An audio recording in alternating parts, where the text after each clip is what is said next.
This story is called When Karen Met Her Mountain.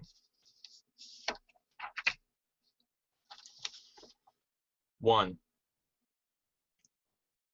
Karen Singleton's daddy once told her, "Honey, sometimes things just happen, and there's nothing to be done about it." That was 30 years ago, when she was little enough to sit on his knee. When there's a mountain in your way, you either climb over it or find a way around it. There ain't no in between. Walking through the Arizona desert along Route 93, her favorite Sunday dress stained a dark shade of ruby, Karen finally realized her daddy was right all those years ago. Squinting, raising one hand to shield her eyes from the rising sun, Karen kept on walking down that dusty stretch of highway. Her feet ached. She looked down at bare toes caked in sand and blood, wondering when she'd lost her shoes. Sometimes things just happen. Karen cracked a smile and began to laugh in quick, hoarse bursts. Her voice sounded like a dying mule, the thought of which made her laugh even more. She clutched the hatchet and wiped the chipped blade with the hem of her dress. Daddy once told her a dull blade wouldn't cut anything, but he was wrong about that. Daddy wasn't perfect. He couldn't be right all the time. 2. Your father never much cared for me anyway. Karen opened her eyes to a dusty brown expanse of desert sage and tumbleweeds, slipping by in a blur. Her face's reflection in the dirty window depicted a tired woman, a mourning woman. Dr. Martin Singleton hadn't stopped talking since they'd left her daddy's funeral, and after the day she'd had, all she wanted was to go someplace quiet, someplace far away from here, from the deserts of her youth and the complacency of middle age. Are you even listening to me? Karen tilted her head away from the window and nodded.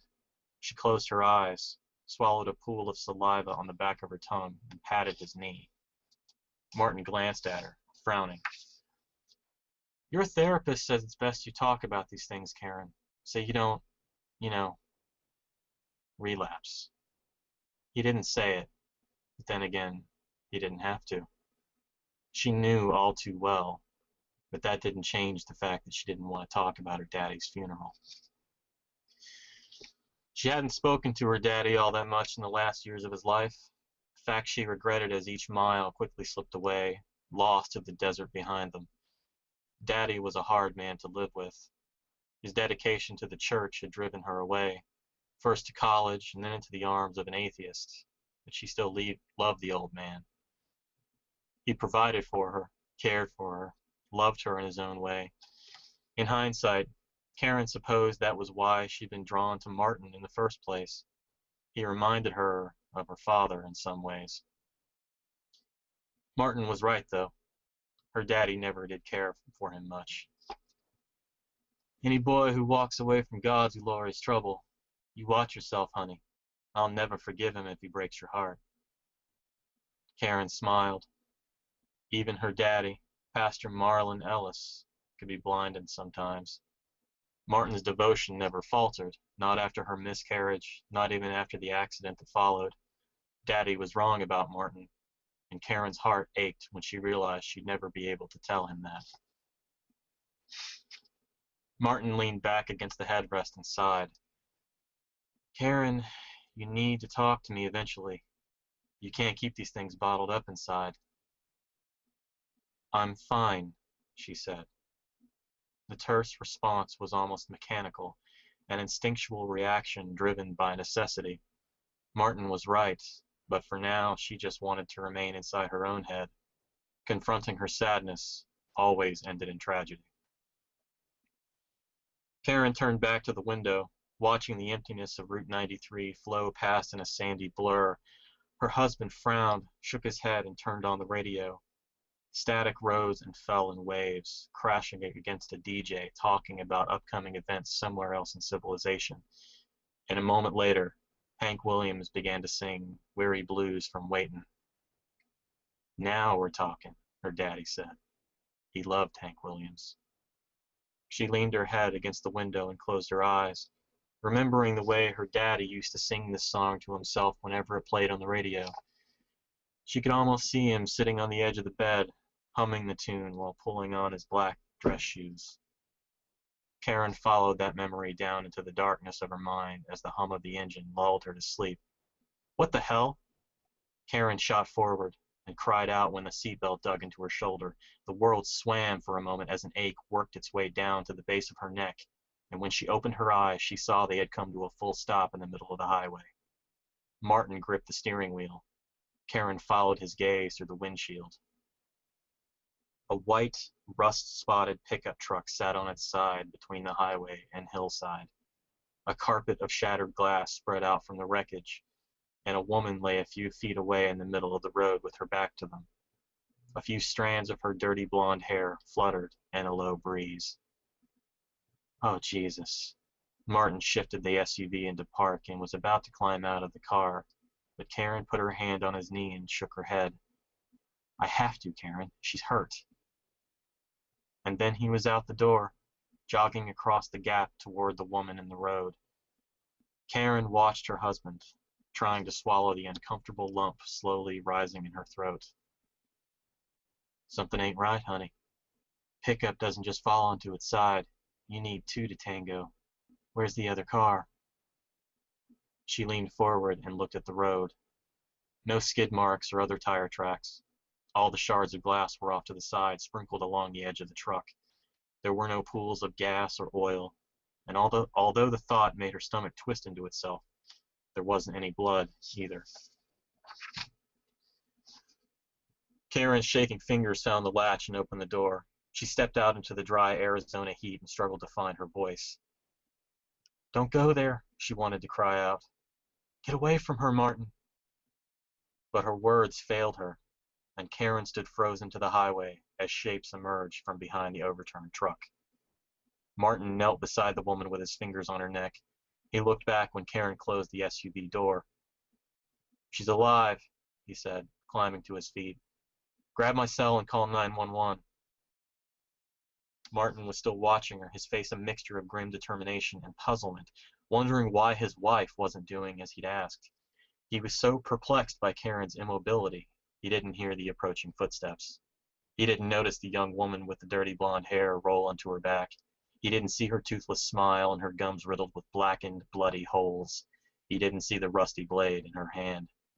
Thy will be done, the woman said, jamming the knife through the center of Martin's loafer. In her mind, Karen made a mad dash across the road toward her husband, sprinting as fast as her heels would carry her. She tore the blade from her husband's foot and slashed the blonde bitch across her face, spreading that toothless grin even wider by a few bloody inches. She saw herself turn to the figures advancing toward them from beyond the pickup truck. She saw herself fending them off with the blade, protecting the man she loved, the man who had nurtured her through the aftermath of her accident. She wouldn't let them hurt anyone anymore. Shit, I can't talk. She wouldn't let them hurt him any more than they had, and oh, they would pay dearly for doing so. Except that wasn't right. Confused, Karen blinked and found she was back inside herself, snapped out of her trance and into a reality punctuated by the agonized shrieks of her wounded husband and the gleeful laughter of a crazy woman lying in the road. 5 masked men in dusty black robes emerged from behind the pickup truck and approached the pair on the highway. One man broke away from the group and turned toward her, crossing the distance with quick, able steps. His mask was blood red and depicted a pained expression, with one side of its cheek drawn downward in agony. Jagged cutouts framed 2 crazed eyes that glimmered in the late afternoon sun, and they were boring a hole right through her. The other men fell upon Martin while the blonde crowing bitch climbed to her feet. She danced around them, singing in her cackling manner, Thy will be done, thy will be done, the time is at hand, thy will be done, O Lord. Karen saw one of them cup a dirty rag around Martin's mouth while the others held him down. Her husband stopped kicking a moment later, his body suddenly limp. She heard one of the men groan as he braced against Martin's dead weight.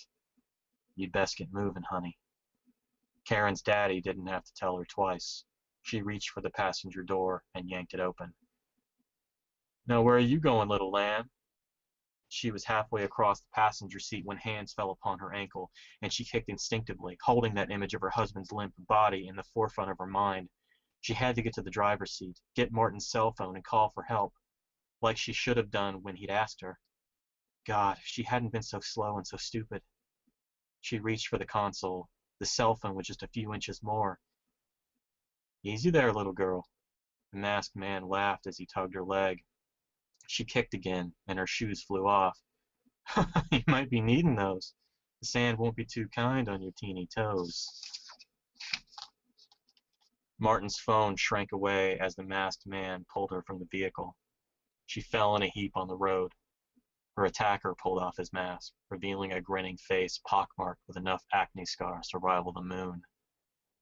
No wonder he wears a mask, her daddy said, and Karen had to bite her cheeks to keep from laughing. Her captor produced a dirty rag of his own and looked down at her with his crazy blue eyes. Sorry, little lamb. We only need one, but the Lord will welcome you with open arms, I'm sure of it. Karen raised her hand to strike, but he caught her arm. A sudden heat flushed her cheeks when she realized what held his attention. He squeezed her wrist as he twisted it around to face him, sending a sharp pain racing down the length of her arm. This time, when Karen bit her cheeks, it was to keep from crying out. Maybe I spoke too soon, he muttered, tracing a finger along the length of her scar. The Lord don't take kindly to suicides, little lamb. Embarrassed and seething with rage, Karen gave one last effort to free herself. She raised her leg and tried to kick him in the groin just like her daddy had always told her to do, but she was too slow. The robed man stepped aside and yanked on her wrist, pulling her away from the SUV. He fell upon her and drove one knee into her gut, knocking the air from her lungs. Enough of this, he growled. You sleep now. He pressed the rag against her mouth. The fabric stank with a pungent chemical odor that made her throat and nostrils burn, and when she tried to fight him off, Karen found her arms and legs simply would not cooperate. The world swam, and the darkness behind her eyes looked so inviting. But she didn't want to go there, not now. She still had to save Martin from those other men, and she had to make that blonde woman stop laughing. But everything felt better with her eyes closed. And how would she do anything with her eyes closed? The robed man spoke from somewhere far away as she slipped further into herself, away from the dry desert air and into a cold void. His echoing words made her shiver. Let it happen, little lamb. Just let it happen. You'll be with the Lord soon, and He will welcome you with open arms. A dark hole opened in the world, and Karen sank into its bottomless depths. Session number 1. Do you understand why you're here, Karen? Dr. Tanner leaned forward and smiled. A strand of curly brown hair spilled from her forehead, and she brushed it away, tucking it behind her ear. Karen stared through the doctor, lost in her own mind and clutched by a cold grip that sent shivers through her soul. Karen? The doctor wouldn't leave. She knew this, knew she brought this all on herself, and that was just fine because she deserved everything that came to her. Karen focused on Dr. Tanner's smiling face. I'm here because I deserve to be. Dr. Tanner glanced down for a moment, scribbling something on her notepad. And why is that? Because I'm not a fit woman. I'm not a fit mother. Dr. Tanner set down her pen. Karen, that isn't true. I think you're a fit woman, and I think you'd be a good mother. I'm sure your husband would agree with me. She picked up her pen and scribbled a brief note, paused, and then met Karen's vacant gaze. But that isn't why we're here, is it? Karen stepped outside her mind for a moment. She saw herself reaching forward, plucking the pen from Tanner's hand, and jabbing the felt tip into the doctor's eye. Enough cat and mouse head games, doctor. You know why I'm here and what I've done. You know I deserve to be, so cut the bullshit and get on with it. Those words were venom on her tongue, and she was pulled back inside her head before they could be spat at the doctor. She swallowed and grimaced from the taste of bile at the back of her throat. "I hurt myself," Karen whispered. "I hurt myself because I'm not a fit mother." She ran her fingers across the bandages on her wrists, tugging absently at the edges. The stitches were beginning to itch. "After I lost the baby, I couldn't look at myself anymore, and I couldn't bear to look at Martin either. I don't deserve the happiness of being a mother, and I don't deserve the happiness of being Martin's wife because I can't bring him happiness. I see that now. I understand it. And if I'm not fit to have those things, what is the point?" She was crying now, but the words still came, blubbering and tripping over themselves in a saline mess. "So I ran a hot bath, took Martin's straight razor, said a prayer to God for his understanding, and cut a gash straight down my wrist like this." Karen dragged a finger down the bandage of one wrist, and then the other.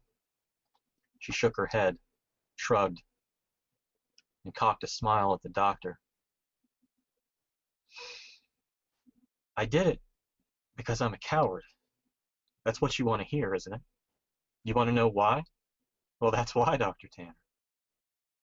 I did it because I felt something growing inside me and then it died.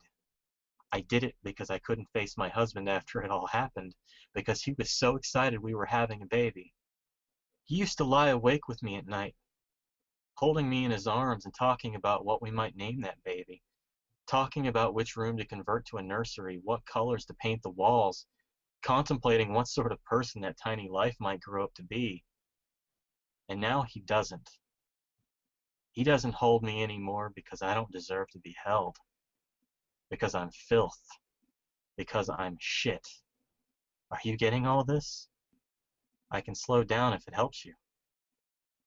Dr. Tanner lowered the pen and leaned back in her seat, trying to keep her composure. Karen's outburst had set her on edge. "No," she said, forcing the faintest of smiles. "Please, this is good. Continue." Karen closed her eyes, waiting for the maelstrom of thoughts to settle in her head, and out of that roiling dark spoke her daddy's voice. "You never were a climber, honey. Always a runner." She smirked, snorting back the mucus in her nose. Dr. Tanner tilted her head and gave Karen a quizzical look. "What's funny?" "My daddy," Karen mused, picking at the skin at the corner of her mouth. "He used to ask me, 'Karen, what'll you do when you meet your mountain?' And I used to tell him, 'Daddy, I'll just go around it if I have to.'" Dr. Tanner leaned forward, offering a perfunctory smile. "What do you think he meant by that?" But Karen ignored her question. She met Dr. Tanner's inquisitive gaze with an intense stare that chilled the doctor's heart. "He also used to tell me that suicides burn."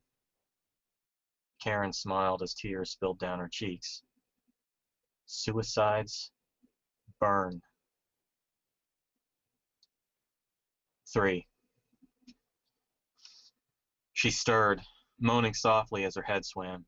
Her nostrils still burned with that chemical smell. What was the name for it? Chlorophyll? No, that wasn't it. Chloroform, honey. Her daddy always knew the answer. Karen cracked her eyes and peered at the world through thin, blurry slits. Her bare feet pressed against the warm vinyl of the door, and her dress was bunched up to her thighs. The late afternoon sun hung low, streaming through the glass and baking her bare skin.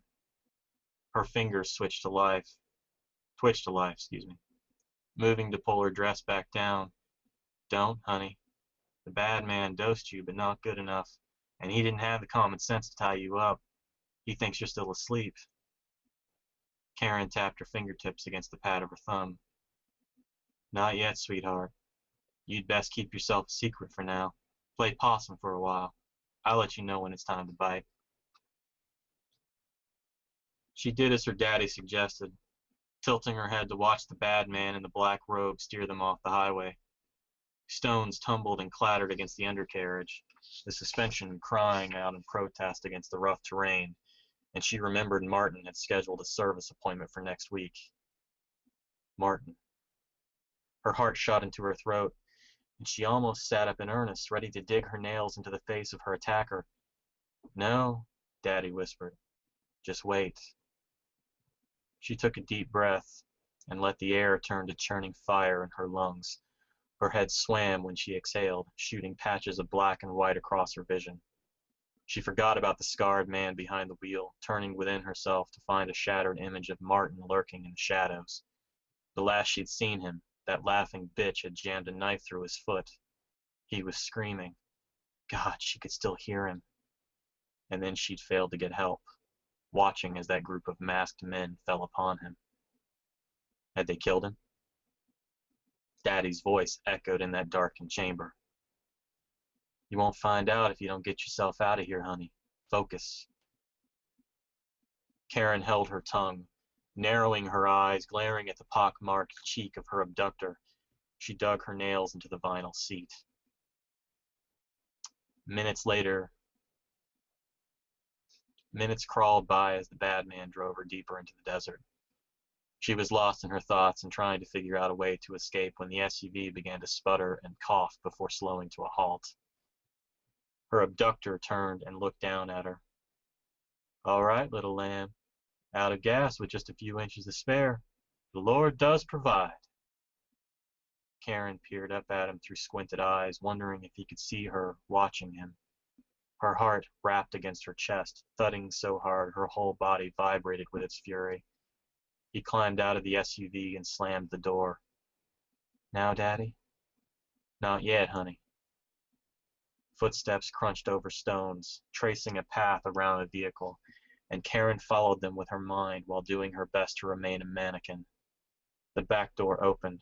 A warm breeze met her face. The bad man's hands gripped her arms. He pulled her from the back seat and dropped her in the hot sand. "Don't you go getting excited on me now. You be a good little sinner. Be a good lamb." He knelt beside her and ran his fingertip across the top of her exposed thigh. Her skin burned at his touch, and she wanted to tear away that strip of flesh, erasing every trace of his existence from her body. Only one man was allowed to touch her. Only one. And if he was dead, she would make them all suffer. The bad man traced his other hand along her naked wrist, rubbing the pink scar that ran across a network of veins and halfway down her arm. "Such a shame." The scarred man chewed his lower lip and shook his head. "You would have birthed good young." He cupped her thigh and slowly moved his hand north towards sacred ground. A series of chills crept along her stomach, and she bit the insides of her cheeks to keep from screaming. She felt dirty, her skin covered in a grimy film that wouldn't come clean no matter how hard she scrubbed. "Maybe," he began. "Maybe just a taste, Herman." Herman. She almost laughed aloud, more out of hysteria than hilarity. But the comedy of Herman the Scarred Man was immediately lost as he lowered his head. His tongue left a trail of saliva along her inner thigh. Karen watched this vile creature desecrate her body from outside herself. "What about now, Daddy?" "Now, honey. Now you can bite, little possum." Her fingers searched the scorching sands and fell upon a rock the size of a baseball. Herman was almost to her panty line when she sat up and struck him. He cried out in shock as a bloody tooth landed on her dress. He sputtered, his wounded lips failing him as he tried to formulate words. Karen pulled back and struck him again. The rock split his temple with a sickening crack. Herman sprawled backward and clipped his head against the door of the SUV. His eyes went cloudy for a few seconds before he steadied himself. He reached forward and pulled himself toward a patch of sagebrush. "Help!" With a mouthful of blood, his cry sounded more like, "Huh!" He spat a dark stream into the sand as he crawled into the scrub. Karen climbed to her feet and watched him beckon to something out on the horizon. "Help me, brothers!" Karen squinted against the sun. The shadow of a rocky butte about a mile away shielded a group of RVs baking under the early evening sun. "Martin," she whispered. Her legs propelled her forward. She fell upon Herman, digging her knee into the small of his back. He squealed in agony, shooting thick, scarlet streaks across the sand. Where is he? Herman sobbed, blubbering something about penitence. She reached around his skull, found the soft meat of his eye, and punctured that gelatinous orb with her thumb. Warm liquid oozed outward as she separated her nail from his skull. Don't make me ask again. A sacrifice! Herman cried.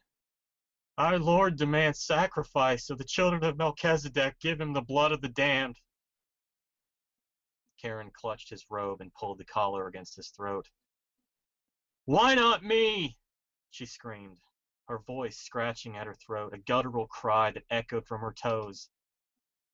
Am I not damned? Only men. She stood, braced her bare foot against his shoulder, and flipped him onto his back. Blood gushed from his wounded eye, and a dark stream trickled out the side of his mouth. Her mind became a red haze, while a million accusations raced through her, the words like lashes on her naked skin. Martin was pure. He was a good man who cared for her, loved her, saw her through that terrible time. Now he was caught up in this madness, judged for sins he hadn't committed. Am I not damned? The question raced through her mind as she gripped the rock. Am I not damned? She raised the stone. Herman turned his head and closed his good eye. Am I not damned? The stone connected with his face with a sickening crack, leaving a dent in his skull. Karen was too caught up in her rage to notice he was dead before she hit him a third time. She cracked the stone against his skull 20 more times, until his face collapsed into a bowl of cerebral jelly. When she was finished, she sat back against the SUV and stared out toward the grouping of RVs on the horizon. Martin was out there. Damned or not, she had to save him, just as he had saved her. Session number 7. Dr. Tanner took a seat across from her and smiled. You seem to be doing well. Better spirits? Much better, Karen said. It's nice to be home again. Good. That's good. Dr. Tanner reached for her notepad and pen. Karen watched the other woman's movements, feeling her blood pressure increase, noticing a subtle throb at the base of her skull. How long will we have to do this? Dr. Tanner wrote something across the page. I'm sorry? Our sessions, Karen said, forcing a smile. How much longer before I can stop visiting? Well, Karen, that depends on you, and that's why we're meeting still. But you discharged me. I discharged you because I believe you're no longer a threat to yourself. Dr. Tanner waited a beat, observing her patient with a cautious eye. Was I wrong? Karen deflated, shrinking back in her seat. She averted her eyes to the window. No, doctor, you're not wrong. Let's just get on with it. I still have some shopping to do.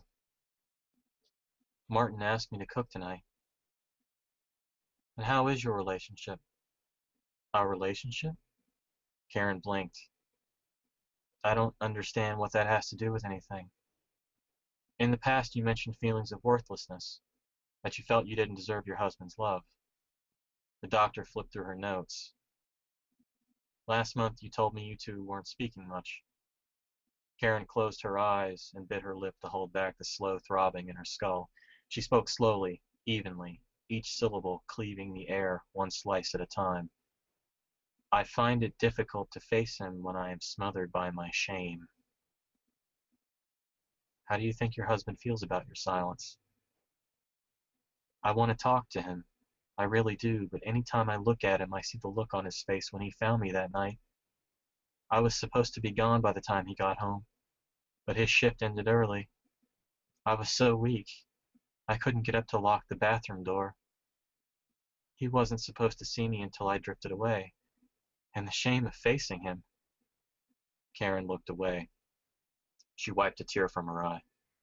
I love Martin with all my heart, Dr. Tanner. I'd do anything for him. Some days I just don't understand why he bothers to love someone like me. I betrayed him just like my mother did my daddy." Dr. Tanner frowned. "Tell me about your mother." Karen wiped her nose and shifted uncomfortably in her seat. "Not much to tell, really. My daddy was a preacher when I was younger.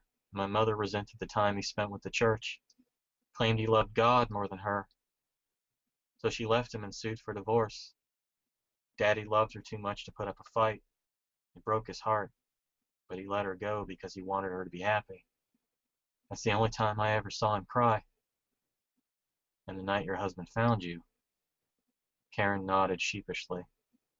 "He cried like a baby." She ran her fingers through her hair and stopped when he realized her hands were shaking. "I saw Daddy in Martin's face that night, and I'll never forgive myself for hurting him like that. Why aren't we speaking much? That's my answer, Dr. Tanner. It's just my way of going around the mountain. Climbing to face myself is more than I can bear right now. Always has been." 4. Karen wiped the dead man's blood from Martin's cell phone and dialed 911. The call failed a moment later, and she tried once more before shutting off the phone to conserve the battery. She would need it once she found Martin, provided she could get a signal. Next, she searched the dead man, but he had nothing of use to her except for a pair of sandals 2 sizes too big. They might be awkward, but they would keep her feet safe from the scorching sands. She slipped them on and turned back to the SUV. Herman must have driven them a good distance into the desert to have run out of gas. When she looked toward the horizon, she saw nothing but desert and sky. She sat on the passenger seat, her legs dangling through the open door, nursing water from Martin's Aquafina bottle as she took in her surroundings. Other cars and trucks were scattered across the area, long abandoned and left to bake in the unrelenting sun. "We aren't the first," she thought, surveying the dumping grounds. Herman's words echoed in her head. Only the men. Where did that leave her? Was this Golgotha of lost cars and wayward travelers meant to be her final resting place? Karen glanced over at the dead man. A metallic smell rose from the body as flies swarmed around his battered skull. Now she would never know. She watched as the sun fell behind the rocky butte and a long, oppressive shadow crawled across the valley. Night would soon follow. Time to move. Her thirst slaked, Karen used the remaining drops to cleanse her hands of Herman's dried brain matter. She tucked the cell phone into her bra, clutched the stone, it had served her well so far, and set off across the desert toward the encampment. Most men would have felt apprehension or fear in those moments, creeping across the shadowy waste toward potential death, but Karen felt neither of these emotions. She was driven by a singular purpose, an urgent desire to find her husband and seek retribution against those who took him, especially that laughing blonde bitch from the highway. Especially her. "Keep a clear head," her daddy whispered. "But I do," she said, smiling to herself. "I do." Night fell before she reached the first RV. A slick coating of sweat clung to her exposed skin, working in conjunction with the cool air to produce a bone-deep chill that would not cease. She shivered in the dark, hidden in the shadow of that motorhome behemoth. There were voices within, clattering footsteps, and then a door slammed. One of the robed men wandered around the side of the RV before she had a chance to react. He stopped at the edge, hiked his robe, and began to piss against the side. "Goddamn Herman," he groaned. "Dim-wit cocksucker could get lost putting on his underwear." Karen froze, her heart shuddering something fierce, quaking her entire torso. He hadn't seen her. The adrenaline was exquisite, and the stone in her hand felt weightless. The cultist's prick was still in his hand when she struck him, practicing the same maneuver on him as she had on Herman, quickly fracturing his skull before he could alert the others. He collapsed in a heap, the open wound hemorrhaging blood at an alarming rate. Karen stepped back after her attack and marveled at how quickly the dark matter oozed out of his head. If she had the time, she might have entertained watching him bleed out just to see how fast it would happen, but she had to save Martin first. Maybe on the way back. Maybe. Something caught her eye. The hatchet was tucked into a loop of a belt made from a length of golden brown rope. She pulled it from the makeshift holster, examined its dull blade, and dropped the trusty stone in favor of something less awkward. A dull blade won't cut anything, honey. We'll see, Daddy. Hatchet in hand, Karen crept to the end of the RV and peered around the corner. The mobile homes were parked in a semicircle and illuminated by a series of tiki torches. Party lights colored red, white, and blue were strung from RV to RV, flickering in and out of life as a generator hummed from somewhere out of sight. In the center of the half circle was a makeshift idol, a bizarre construction of junkyard parts assembled into the effigy of a creature with hubcaps for breasts and two pieces of bent rebar for horns. Its face was the same mask worn by Martin's attackers, giving the creature that same dim-witted, slack-jawed appearance. The idol stood 8 feet high, with burning torches in each of its elongated arms, making for a sinister, contrived appearance. Karen thought it looked like the worst piece of modern art she'd ever seen. Michael? Another loud bang filled the night as the screen door slammed home. Karen tightened her grip on the hatchet and readied herself. She stepped out of Herman's clunky sandals and curled her toes in the warm sand. Shit, boy, where'd you go? It's almost time to go pay our respects. The robed man wandered into the gap between RVs. His mask sat upon the top of his head, its fastening string cutting divots into the sides of his bushy beard. Karen waited for him to turn away. He did so, calling out yet again, and stepped into the open. He heard her footsteps and turned back around. Michael, we ain't got time. The hatchet blade sank into his skull with a single crack. A moment later, his body went limp, collapsing into a heap between the mobile homes. His left leg twitched rapidly. Karen leaned over, planted her foot against his chest, and pulled the hatchet out of his skull. The blade came away covered in a dead man's gore and chips of bloody bone. She was busy examining the blade when another door creaked open. What the fuck? Ezra, it's that bitch from the road. She killed Joseph. The two men emerged from the RV across the clearing. One of them held a rifle in his hands. Karen froze, her mind racing. Should she run? She'd be no good to Martin if they shot her. Ezra raised the rifle. You got lost in the wrong neighborhood, darling. He glanced at his partner. Aaron, go fetch your sister. The Lord sent the lamb to us. We're about to have us some fun before the sacrifice. Aaron turned to his partner. Me? Why me? 'Cause I got the gun, dummy. Karen listened to their exchange, the glimmer of fear pushed from her blood by the onset of adrenaline. She stepped outside of herself for a moment, allowing her body to work its magic while she watched, a cheering spectator to her own private film. Karen watched as she ran forward, her muscles pumping and propelling her toward the first man, Aaron. Rage took over, filling her lungs with fire and boiling her blood. For a brief moment, watching her body close the gap, Karen saw not a woman, but a demon from the dark bowels of hell, a red-skinned creature with hate in its eyes and the taste of blood on its tongue. That vile thing sprinted forward and leapt onto Aaron like an animal. He screamed as she sank her teeth into his throat. The poor man never had a chance. He twisted and turned in place, trying to shake this seething, raging thing from him. But the harder he shook, the tighter she clenched her jaw. Karen's mouth filled with Aaron's blood as she tore out a chunk of his neck. A dark stream spurted into the night, anointing her head in a warm arterial spray. Aaron panicked, his shrieks weakening into desperate gurgles, and he thrashed from side to side in one last effort to dislodge the gnashing bitch. When he spun on his heels, Karen saw the other man over Aaron's shoulder and pushed away from her victim. She fell flat on her back with a jolt as the rifle fire punched her ears and blew a hole through the back of Aaron's head. Bits of hair, bone, and brain cascaded across the sand beside her as Aaron's body collapsed in a gory, smoking heap. Aaron?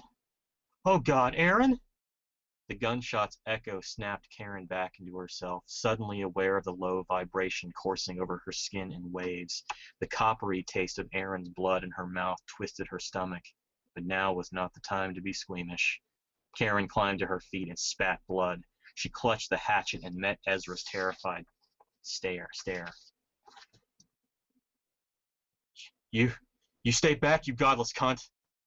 His shaking hand struggled to chamber the next round, but Karen was faster. She closed the gap in 2 strides just as Ezra shouldered the rifle and buried the hatchet blade between his eyes.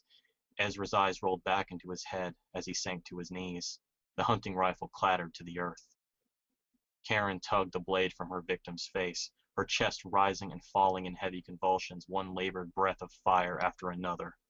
The taste of blood lingered on her tongue, and she spat again, her spittle pooling in the open gash between Ezra's eyes. You got a hell of a bite, little possum. Goddamn right, Daddy. Movement from the corner of her eye. She looked up to see the blonde woman step out of a nearby RV. Karen was already moving before the blonde bitch saw her, the raw pads of her feet slapping all the way across the clearing. Blondie turned and had but a moment to react, her chipped nails clawing to open the screen door as this bloody creature raced past their burning idol toward her. You get back from me, demon! Karen didn't listen. The same fire that drove her to kill the others filled out her lungs, taking her blood to boil, fuming out her mouth and nostrils like a dragon. Maybe she was a demon. Am I not damned? Blondie paused, her wrinkled cheeks sagging as she tried to understand the question, but Karen's question was merely rhetorical. She already knew the answer. Brothers! Blondie screamed. Aaron! Michael! Ezra!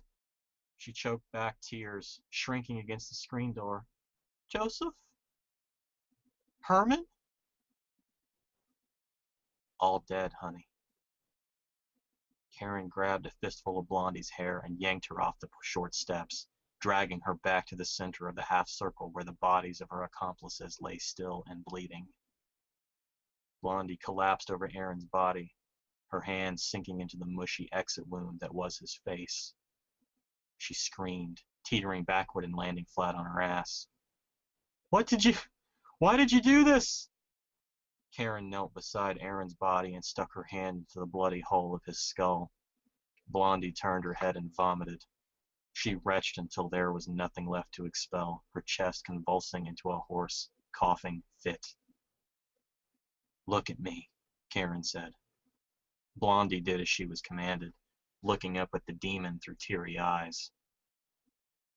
Holding the blonde woman's gaze, Karen raised her hand and smeared Aaron's blood down her face. Where is my husband, you blonde bitch? Session number 15. Dr. Tanner shifted in her seat, clicking her pen against her nails. Karen had never seen her so nervous before, but she liked the idea. Tanner had always come across to her as one of those holier-than-thou types, getting off on other people's misery, and to see her so jittery was almost empowering. Something wrong? The doctor looked up from her pad of paper and offered a light smile. Just collecting my thoughts for our session. How are you doing? I feel better, Karen said.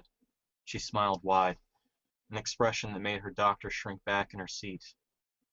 I feel more like myself. And how are things with your husband? Have they improved? Martin is great. I love him so much. He's the best thing to happen to me, and I'm so grateful that he was there for me through all my troubles. Without him, I would be dead by now. Yes, Martin. Dr. Tanner trailed off. She clicked her pen against the pad of paper. Karen, I spoke with your husband last week. He said he found you crying in the shower the night your father died, and when he tried to get you out, you growled at him like an animal. Karen ignored the comment. Martin has been so supportive. He's driving me back to my hometown this weekend for the funeral. Your husband also told me about an incident a couple of weeks ago at a restaurant. Do you remember? I remember, Karen said, her expression drooping as she clenched her fingers around the edge of her blouse.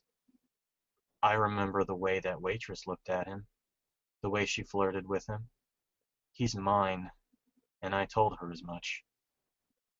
Karen, you threw your glass of water at her.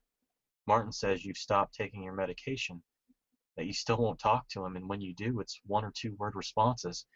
He's frustrated and Dr. Tanner paused, composing herself. She cleared her throat. Karen, I'm going to refer you to another specialist. I don't think we can maintain this relationship any longer. Fine by me, Karen thought, but held her tongue. Her mind turned back to Martin. How sweet he was to offer to drive her back home to see her daddy laid to rest. Martin never got along with her daddy all that well, but in the end, Martin was still there for her.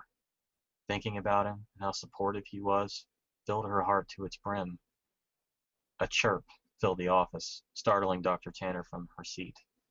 She walked across the room to her desk and picked up her cell phone. I'm sorry, she said. Take your time, Karen said. Do you need to take that? Dr. Tanner smiled, blushing like a teenager just for a moment before remembering her place. She returned to where Karen sat and extended her hand to shake. Best of luck to you, Karen. But Karen was too busy staring off into space, fantasizing about her husband, the man she loved, her hero and savior. They had been through so much, and now there was a light at the end of their tunnel. She would do everything she could to make him happy, or die trying. Best of luck to us, she whispered. 5. Blondie screamed as the fire blistered her skin, melting the flesh into a waxen glob while Karen held the torch to her face. She stood with one foot pressed against Blondie's chest, holding the toothless woman at bay, watching the blonde bitch squirm and squeal in agony. Karen smiled and counted off the seconds. 1 1,000. 2 1,000. 3. He's at the altar! Karen raised the torch but kept her foot in place. Blondie's face was bubbling and red, her eyes swollen shut, a clear fluid dribbling down from her eyelids. Karen shifted her weight, easing her heel into the soft curve of Blondie's throat. Where is the altar? Up the path, Blondie sobbed. Along the ridge. Please, just let me go. Karen looked up at the opening of the circle and noticed 2 burning tiki torches stuck in the ground near the butte wall. Their flames cast dancing shadows along the rock. She curled her toes and pressed her weight against Blondie's throat, crushing the woman's larynx and giggling at the labored, wheezing sound gurgling from that toothless mouth. Karen waited until she stopped struggling before lowering the torch and setting Blondie's curls alight. Thy will be done, Karen said. She smiled up at the flaming effigy of their silent tin god. Here's another lamb for you. Karen's heart slowed to an even pace as she passed a rusty red pickup truck. She looked inside, eager to find a set of keys, but they were absent. One of them must have the keys, she thought. I'll look on the way back. She wandered through the dark toward the torches. The fire in her lungs abated, and the adrenaline drained from her system, leaving her limbs feeling weak and filled with jelly. Martin, she thought, I'm coming. Just hang on, honey. Almost there. An endless pattern of stars stretched overhead, twinkling back at her, congratulating her on reaching her destination. She marveled at the view, wondering if her daddy was one of those stars winking at her. You know it, sweetie. Karen smiled. She loved her daddy so much. Now he was an angel by the side of the Lord. A sandy trail rose alongside the incline of the butte, marked by the pair of torches she'd seen from afar. Her muscles ached, and her feet cried out with each step, but she didn't dare stop now. Martin was waiting for her at the top. Her mind flashed back to the blonde bitch jamming that blade through his foot. He would need medical attention. She pulled the cell phone from her bra and powered on the device. She held it up to the display of stars, praying for a cellular signal from one of those twinkling angels. The screen lit up. No service. Frowning, Karen continued her ascent up the path to the top of the ridge, following a trail of sand and burning torches every few hundred feet. She leaned against the rock wall for a moment to catch her breath and steady herself. Her hands were shaking again, and her throat was scratchy, dry. The cell phone vibrated, startling her so badly she almost dropped it. She fumbled with the device, its bright screen stinging her eyes, and a moment later she found her focus, reading the jumble of letters across the display. There were several missed calls, 3 unread text messages, and 2 unread emails. Karen tapped the screen. At first the message didn't make sense.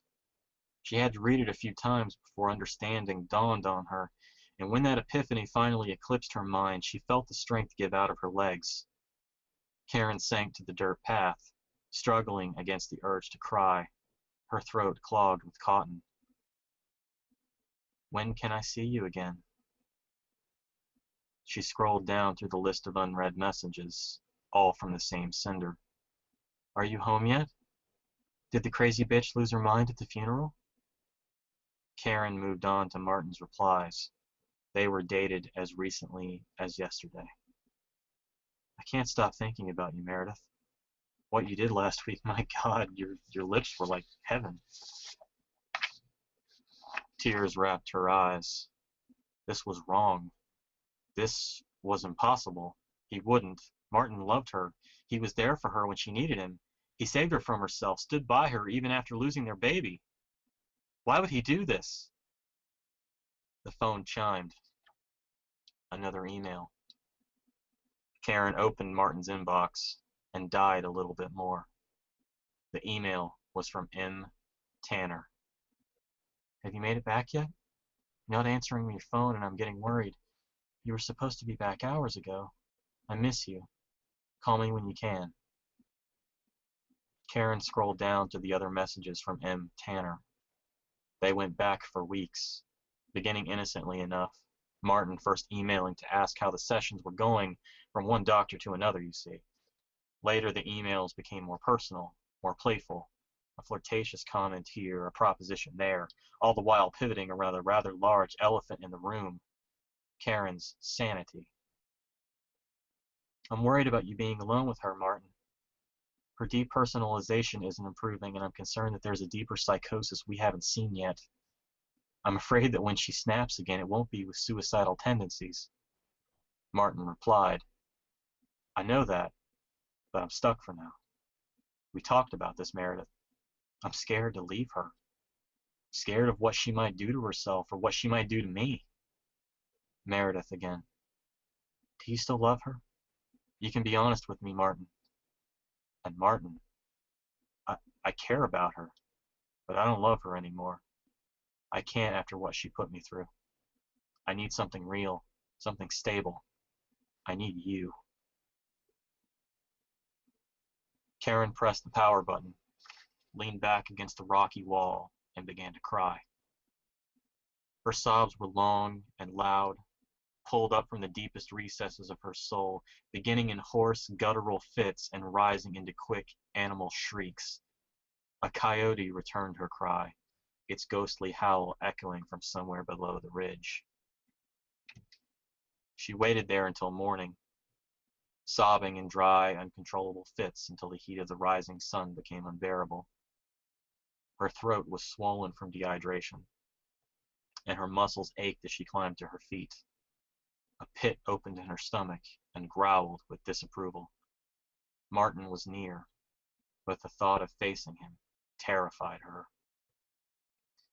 Get on with it, Possum. He broke your heart after all, but that ain't no reason to lay down and die. No, it wasn't. Karen pushed away from the rock wall, stepping out of the shadow of the ridge, and continued her ascent toward the summit. Blondie hadn't lied. The altar was at the flattened top of the butte, erected some 20 feet from the edge. A series of stones circled a dusty old refrigerator positioned to serve as a bed of sacrifice. Martin lay sprawled across its surface, his arms and legs tied at uncomfortable angles over the edges, each extremity pointed outward like a perverted form of the Vitruvian man.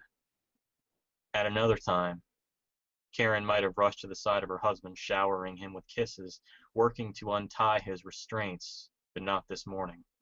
Not now. Not after shedding her humanity and spilling blood in his name. His heart belonged to another now. Vultures circled overhead, casting brief shadows that flickered over her unconscious husband. Soon they would descend when he was not quite dead, ready to pluck the softer meats from his skull and relishing their sweet flavor. A part of Karen wanted to watch that happen, but she was not yet so removed from herself as to allow such inaction.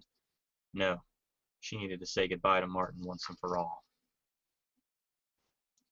He stirred as she approached. Her lips were chapped, and his forehead blistering from sunburn. A puddle of blood had dried beneath his wounded feet, the loafer forever stained a rich shade of scarlet. Martin? He turned his head, groaning as the muscles popped in protest. He squinted through sun-blasted eyes. Karen? That you, honey?